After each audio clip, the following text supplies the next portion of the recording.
Bon début de la semaine, Abino Banso, Babozuli Bakwa, Kolonabiso, Mokolmolelo, lundi le 17 novembre, à la ville province Gisasa, Nzambi, Tata, Natondi, Binobo, Tondi, Pambate Boza, et Touloukou, Libosoba, poste téléviseur de Mnopona Rolanda, Molière Télévision, na magazine, Kin Makambo, Oto, Zaliwana Kakapona Kozoma, Masoma, Kolekalangundu, Pona Kobimisango, Napole, Natombe, Libino Bolandi, Malamu. Toko, Fungola Basama, Labiso, Mokolmolelo, Awana, Komina Gisasa, Ming, na Molière Télévision, Pona Kosine, na opinion nationale et internationale. Que de Konabiso Fabrice Yemo Yazali présentateur journaliste Nabino présentateur Kini Makambo Bakanga qui est mon colonel à partir à 11h dans la police nationale Kuna na Kalfungola. Kasi selon l'information Tozoki na monoko la police va le biaisage pour la suite yaba élément au total Isaki Bino mokolo le 13 novembre 2014 en avis province c'est ça le lenge kani ba criminel ba côté la ki bandeko Kuna na commune Lemba Bino mokobo jugé dans nos images oyo na reportage ya Martin Manunga.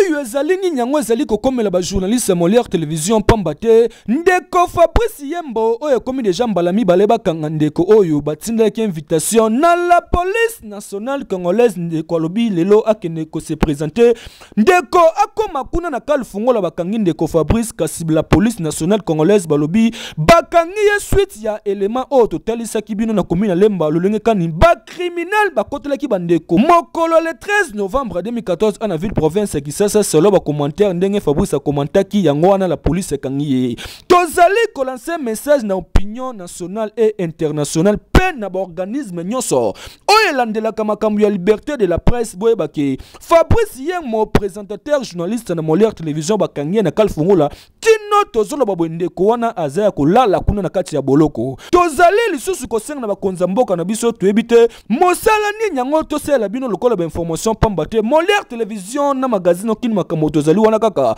pona kolakisa maye masoma koleka na ville province ya Gisasa po bakonzi batalaka ndenge nini mboka ezali kotambola tozali kosenga na bana mboka boyeba ete ndeko Fabrice Yemo alali na Kalfungola bino moko bolanda nanu ba image na ba commentaire o la police nationale congolaise bakangeli journaliste Fabrice Yemo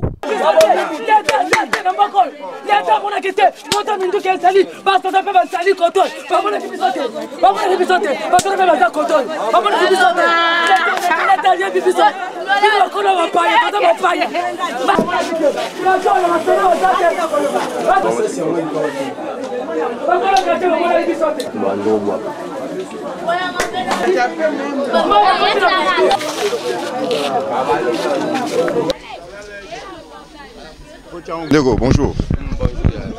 Ah, tu es dans la commune, non? Dans le quartier du Fou. Problème est commune bino. To la la qui a na butu na désert to ki ba toke. Na tuni bino banane au Fungola. Ngale si bango moya au Fungola ezate. Ba beti coup de balle. Ka yo lobi Fungola maman moya Fungola te ba beti coup de balle. Na tuni bango bino banane au Fungola ngala bi moya na Fungola ezate. Ba beti coup de balle. Ko beta ba beti coup de balle. Baba luki na sima na kikoso na biso ba ke ba kati lamba ba jine loko yango ba ye ba buki ba kote biso na kati. Ba zuni na kati. Ba zumbongo. Combien? Ba zumbongo na 40 000 na kati mi batindela bana classe yeke. Ba ki combien ba policier ba FARDC? Soto moni mi balé. Mora telema. Mi balé banani.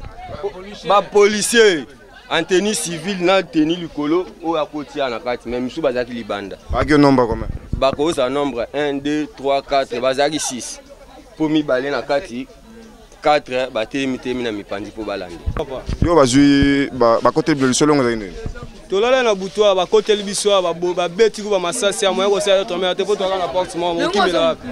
Ba bloquer biso ba arme ba 5 bambongo monzo za ba 400 yango ke. Ba kepe kuna na ndaku na biso kuna. Bonso to teka masanga nyose ke papa. Moto sa to mezate. Donc ba côté bien na boutique ba na boutique ba côté suna ndaku kuna. Ba côté de parti ba yibi ba yibi suna ndaku kuna. Ba yibi 200 000 kuna ba su 200 000 ya masanga nyose monzo za kinango yango aniki. Boye ba ye bibino comme na ka maman pena ba ta quartier au soto éviter ba ye biso bena mia o ba ziba côté ki koso na biso ba zuli banga auto sokola nyoto za na ba ziba buki ezaka onyo ya biso ka o ba sel opération ka ya biso moka maman papa mbote mbote papa yo ne responsable ya boutique ngai nde mokolo boutique ya ndako na boutique na ndako na boutique papa ko expliquer biso na ndako za kineni po automoni da ba ndeko balobia bon papa bon oyebi liwa mutu ayebaka te mokola kokufa papa dolali na ndako bon vers ba 2 heures sikona yoki kumo ezo betawa bu tango yoki bu mbala moko na lebo chimwa china ngabi na kuwa na izabiete alors mbala moko na yoki ba massage ngabi te danger ezaliawa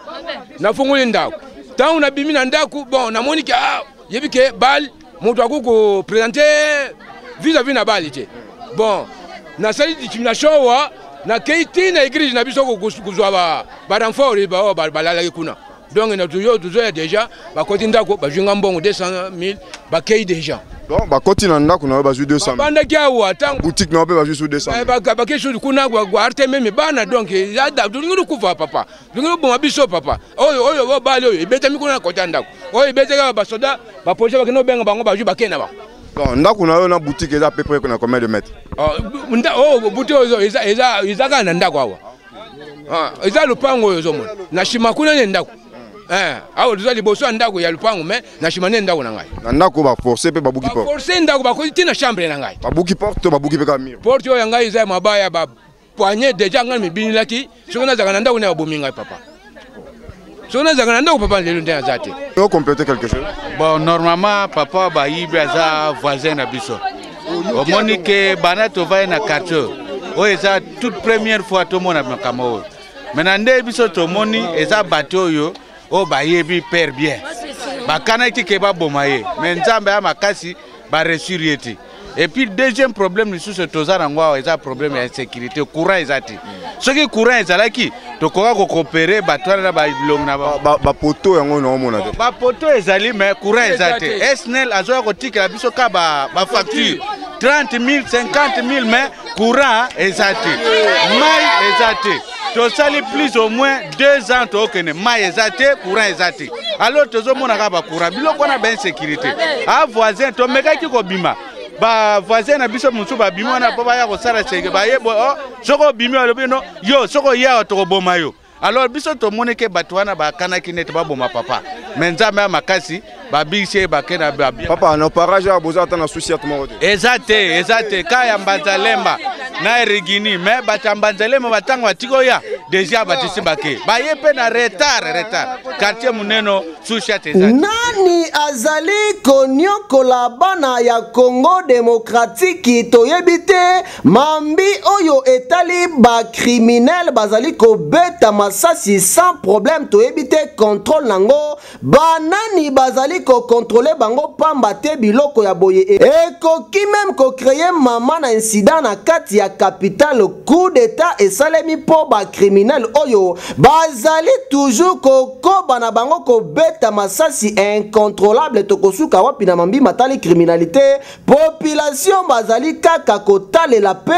kozimele louedien bacha lupango à vendre bakolomba basoma lupango te quand biso ba prato ye to sembi lupango yo e comme biso ngambu moi to vendre ezate moi to lobezate l'état tela bakango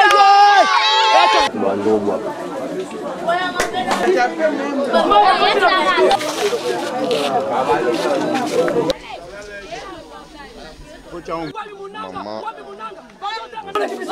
Vamos